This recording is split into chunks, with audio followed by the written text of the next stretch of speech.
नमस्कार, जय श्री कृष्णा, राधे राधे। प्रिय दर्शक बंधुओं, स्वागत है आप लोगों का एक बार फिर आपके अपने गजब ज्ञान यूट्यूब चैनल में। दोस्तों, आज हम हाजिर हुए हैं आपके सामने बड़ी ही अलौकिक ज्ञानवर्धक कहानी लेकर के। एक बार की बात है कि भगवान नारायण क्षीर सिंधु में लेटे हुए थे। माँ लक्ष्मी उनकी सेवा कर रही थी, उनके पैर दबा रही थी। तो पैर दबाते दबाते माँ लक्ष्मी ने कह दिया, प्रभु मेरे दिमाग में 2 प्रश्न चल रहे हैं, क्या आप उनके उत्तर दे करके मुझे संतुष्ट कर सकते हो? भगवान नारायण कहने लगे, कहो लक्ष्मी, क्या चल रहा है तुम्हारे दिमाग में? तुम्हारे प्रश्नों के उत्तर मैं जरूर दूंगा। तो माँ लक्ष्मी ने पहला प्रश्न किया है, प्रभु सबसे पहला प्रश्न तो मेरा आपसे ये है कि क्या पत्नी अपने पति को किसी दूसरी स्त्री को दे सकती है? क्या दूसरी स्त्री के पीछे अपने पति को छोड़ सकती है पत्नी?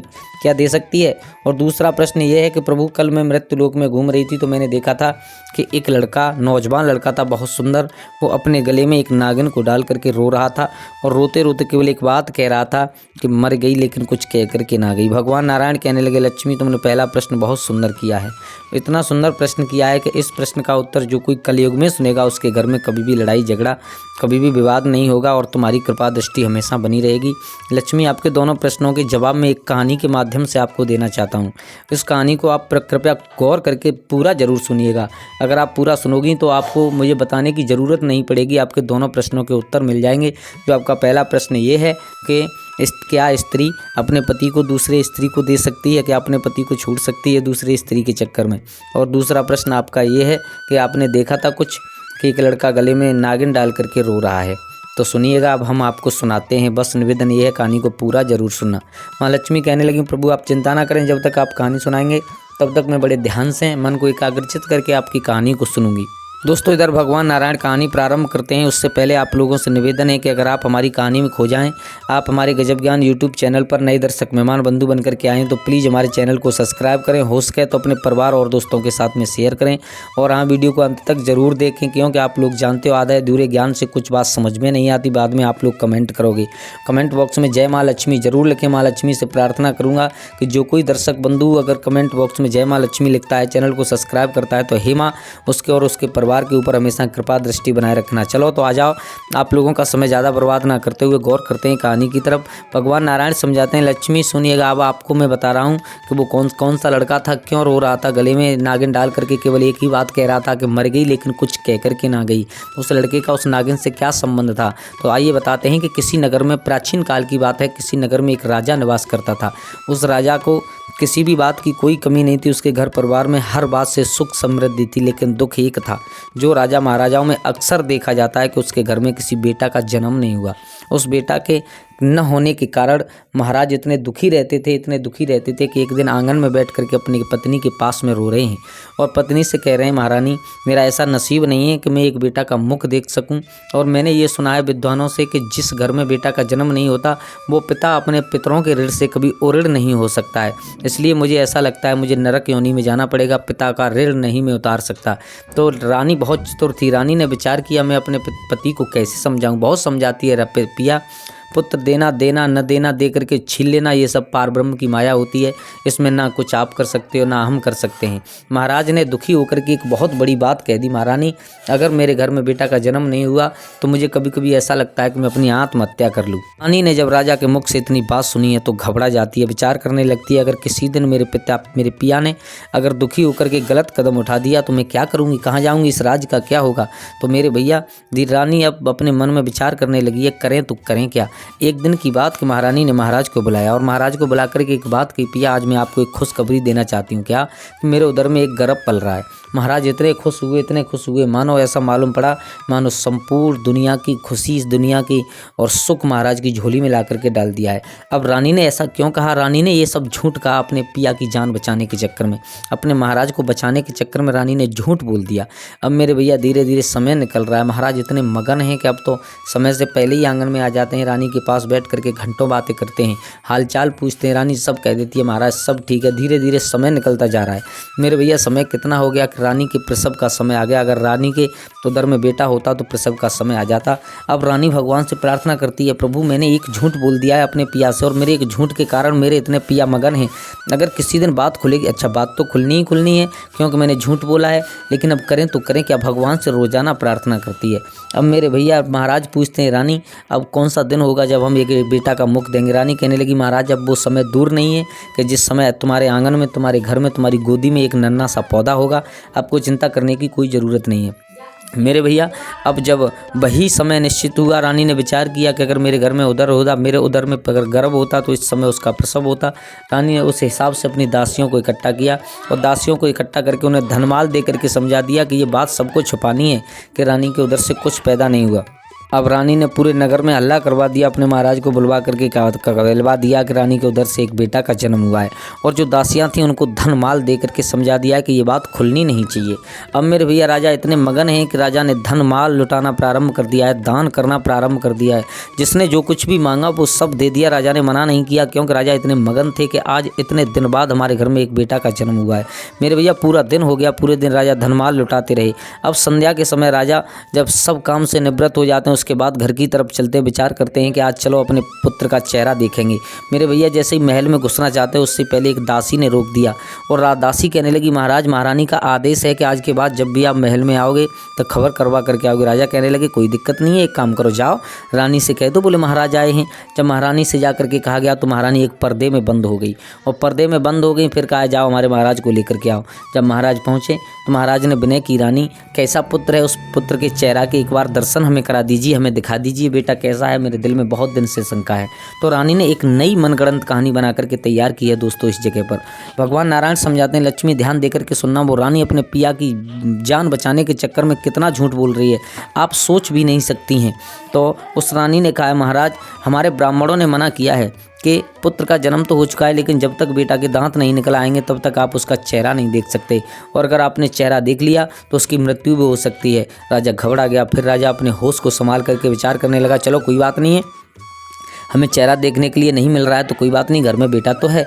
मेरे भैया समय निकल रहा है। अब राजा बड़े ही आनंद के साथ में रह रहा है। अब राजा को केवल एक ही चिंता है कि बेटा तो है लेकिन वो कौन सा दिन होगा जब बेटा के मुझे दर्शन हो पाएंगे। मेरे भैया धीरे धीरे जब एक कुछ समय और व्यतीत हुआ अब राजा ने विचार किया अब तो बेटा के दांत निकल आए होंगे। तो एक दिन फिर प्रार्थना की है रानी से, रानी हमें बेटा का चेहरा दिखा दीजिए, कब तक नहीं दिखाओगे। रानी ने फिर बातें बना दी, बोले महाराज अभी आप नहीं देख सकते, ब्राह्मणों ने मना किया है। दोस्तों धीरे धीरे इतना समय निकल गया कि अगर घर में बेटा होता तो वो विवाह के योग्य यानी तरुण हो जाता। अब एक दिन की बात थी कि राजा अपने दरबार में बैठा हुआ था। भगवान नारायण लक्ष्मी को सावधान करते हैं लक्ष्मी सुनिएगा। अब आप कहानी मोड़ लेती है आपके प्रश्नों की तरफ, जो आपके दो प्रश्न हैं उनकी तरफ। अब ध्यान दे करके सुनना आप। एक दिन की बात थी कि एक पड़ोसी राजा के यहाँ से एक ब्राह्मण और एक नाई आए। उन ब्राह्मण और नाई ने आकर के महाराज से कहा महाराज हमने कुछ दिन पहले सुना था कि आपके घर में एक बेटा का जन्म हुआ है। राजा ने कहा सुना नहीं था, सुना है, पक्का है, हमारे घर में बेटा है, हमारा बेटा पुत्र है। तो पड़ोसी राजा ने और अपनी बेटी का विवाह आपके बेटे से करने के लिए ये लगन टीका, ये चिट्ठी भेजी है।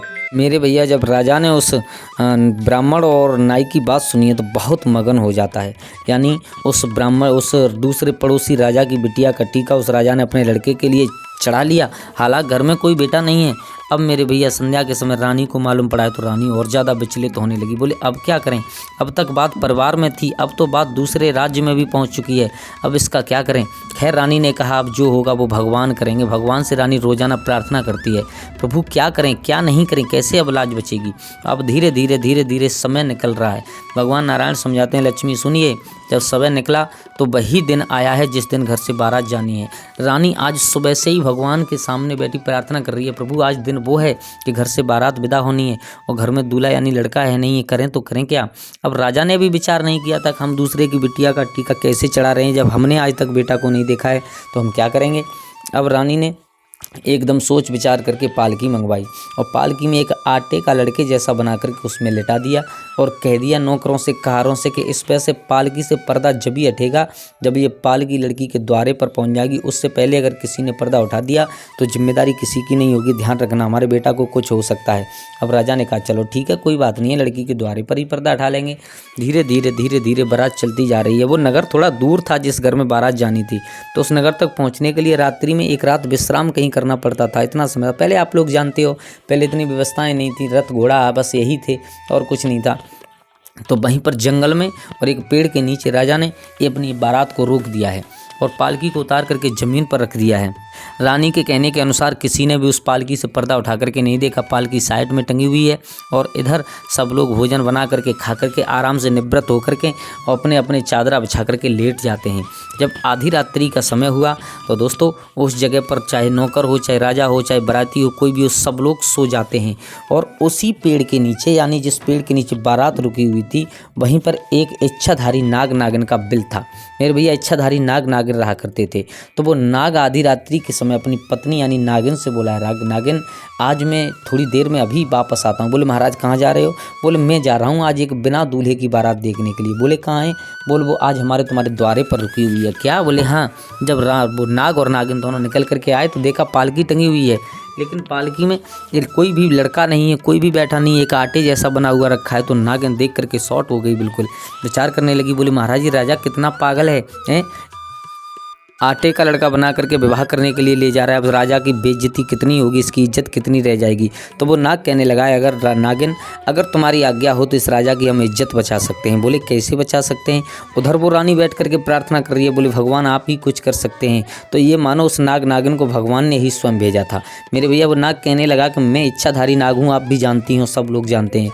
तो मैं रूप बदल सकता हूँ, किसी का भी रूप ले सकता हूँ। तो मैं एक लड़के का रूप लेकर के इस आटे के लड़के की जगह जाकर के बैठ जाता हूँ और जब उसका विवाह हो जाएगा इस राजा की इज्जत बच जाएगी। उसके बाद में देखते हैं क्या होता है। उस नागिन ने कहा, बोले महाराज आप नहीं जाओ, क्योंकि आप चले जाओगे तो फिर लौट करके नहीं आओगे। बोले कैसी बातें कर रही हूँ, भला मैं तुम्हें छोड़ सकता हूँ?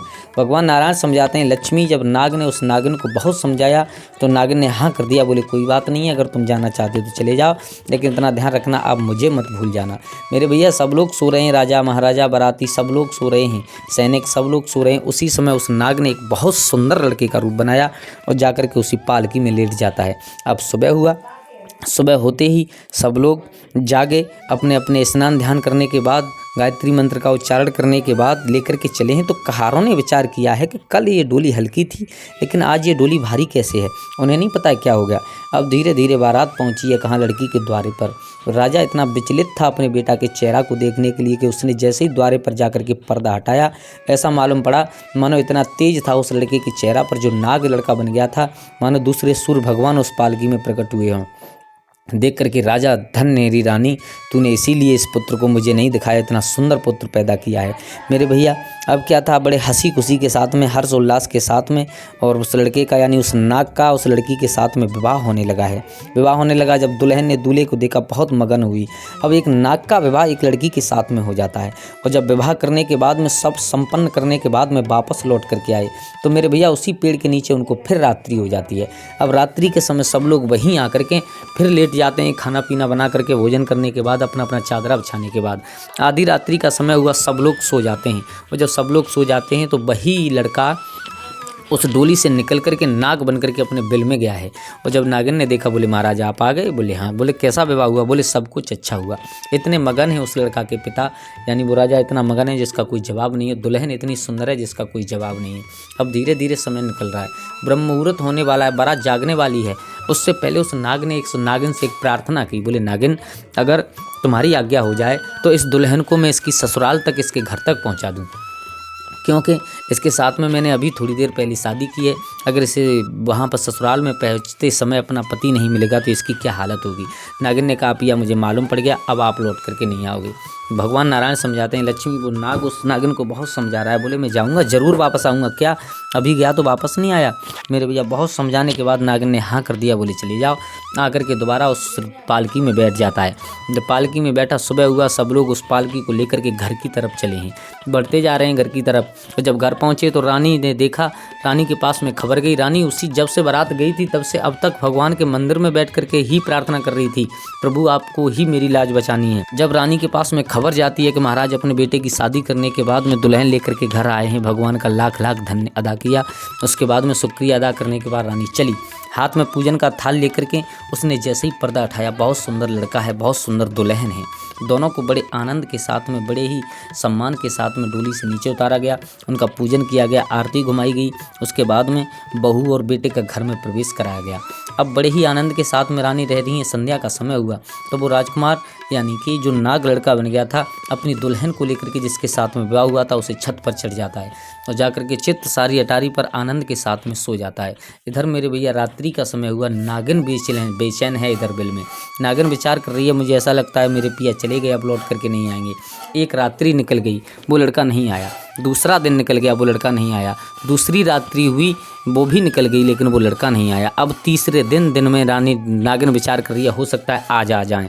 लेकिन वो नई दुल्हन के सामने अपनी नागिन को भूलने लगा है वो लड़का। मेरे भैया था तो नाग, लेकिन लड़का बन करके रह रहा था, उसके साथ में हालांकि शादी हुई थी, लेकिन वो अपनी नागिन को भूलने लगा। भगवान नारायण समझाते हैं, लक्ष्मी सुनिएगा, जब तीसरी रात्रि होने के लिए आई है तो वो लड़का अपनी रानी को, यानी अपनी जिसके साथ में विवाह हुआ था, उसे लेकर के चित्र सारी अटारी पर चढ़ जाता है।